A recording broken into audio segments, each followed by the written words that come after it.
I recently did an arc read of Painter's Obsession by Luna K. Wicked. I do recommend that you check your triggers because this is a pitch black horror erotica that contains Stockholm Syndrome, and one of the guys has a very warped idea of what consent is, and this is not a traditional happily ever after. So in this story we follow two characters, so we have a good dual POV. We have Byron and we have Ren. Now they both had very different upbringings, where Byron was poor and he lived in this neighborhood that's impossible for people to get out of no matter how hard they worked. Like, people just get stuck. And then Ren, he had a family that was wealthy, and they wanted him to be successful at whatever cost. But they both suffered intense childhood trauma, and that is why they are the way they are. They're violent, they are aggressive, but they are predators in their own way,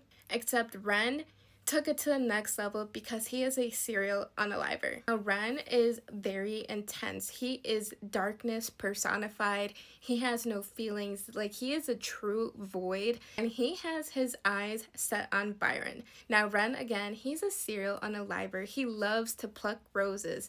Roses are people, they're women, but for some reason, he really wants Byron, and he knows that the only way to get to a person like Byron is to completely snuff out his light, and Byron's light, his sister, that he would do anything to protect. Now, what I love about this story is that yes, you get to see the chase, you get to see the catch, you get to see the horror erotic elements, you get to see the trauma behind these characters. You get this whole new layer of emotion and depth where you feel for these characters, but especially their victims, because they both aren't great people. They both have hurt people, but Ren is like literally a serial unaliver. I guess all of that to say that there are psychological elements in this story that I really loved. That psychological elements elevate this story. So if you're looking for a bloody story that is brilliantly written, then I highly recommend that you put this on your TBR.